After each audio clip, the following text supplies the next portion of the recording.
I said, I'm not so convinced anymore that rationalization is the problem of modernity.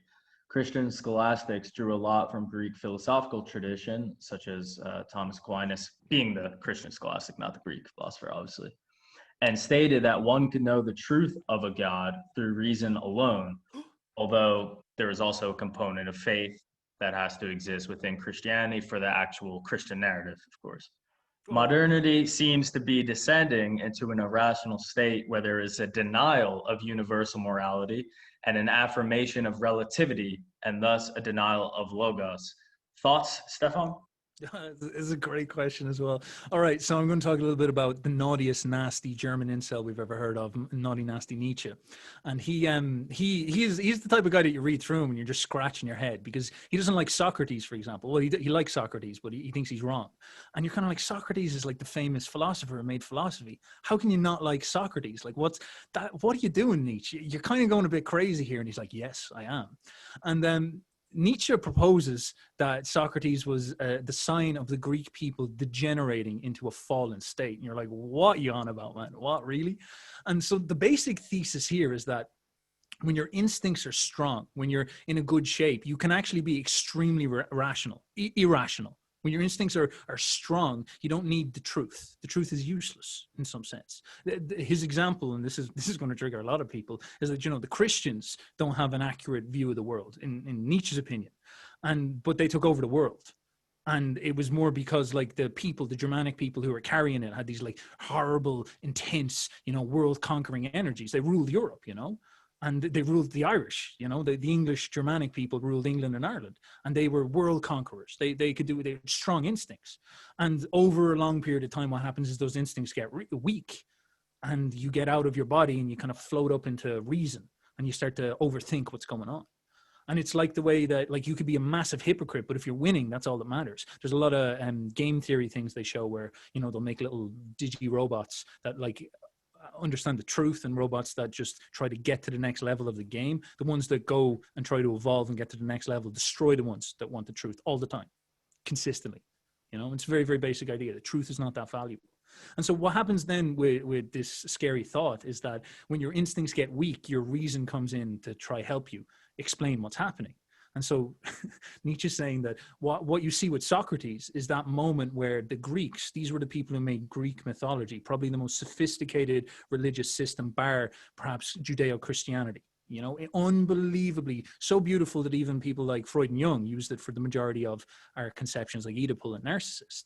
And their instincts got weak. They lost their instincts. And so this thinking came in to be a big thing. Oh, let's sit around and think about what we're doing. No, pause, wait there for a second. Let's sit around and think about what we're doing. It's like if you trust your instincts, you never think. I think the Virgin Chad meme, the Chad never thinks. He just does. That's the type of thing. You're just a man of action type of vibe. And so they all become like, Virgin Socrates. Oh, well, pause for a second. Let's figure out what's going on. And of course, the second Socrates shows up and then they're all trying to figure out what's going on. You have only a couple of 100 years later. Well, basically you have Alexander the Great who swoops down and takes over all of Greece. And then you have the Romans who come in and just say, oh, the really good philosophy, guys. How about we slap a Roman spork flag on it, and then you can keep doing your philosophy there in the corner, and we'll rule you, and you can be the philosophers. How about that type of vibe?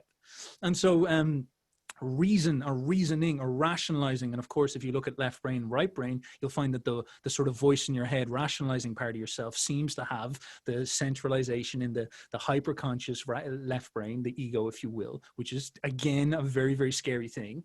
And so that's all seems like a signal of falling.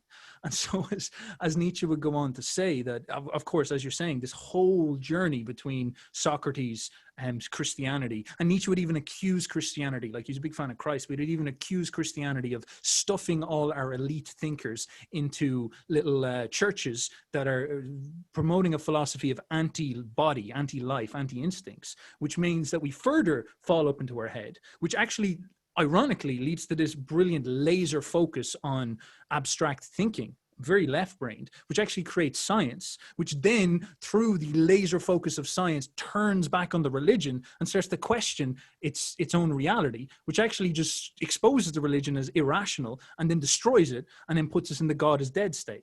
And this whole arc with like the ability to see that is unbelievable. This whole story then leads up to the point where we're at now. And of course, what I think Jung did is Jung sits down, and if you read about the Red Book and the anima which spoke to him, this is where it comes from. He noticed that he was sitting there and a voice came and started to talk to him. But he realized that Aquinas had a voice that spoke to him, the voice of reason and the voice of logos, if you will. But Jung saw it as a female woman, a girl, a chick, you know, the e-girl coming up being like, yo, Jung, what's up? And he understood this as his felt experience coming up. And amazingly, when you study left brain, right brain, as I was saying earlier, right brain, more connected with the energetic world and the felt experience, Jung's conception might be more accurate. And that's a weird thing. To what we understand now, Jung might have been more in touch with the correct intuitive understanding of the psychology. You have an animating voice inside of you that's not rational. It's instinctive. And this ties a lot with Nietzsche's assertion that we need to develop a relationship not with a rational truth, but a will to power, an animating energy, if you want to think about it that way. And this is where anima comes from, the Roman word for soul, which means animation, animal, animation, animosity, all those things are tied together. And it's a very, very, very, very, very interesting way of thinking.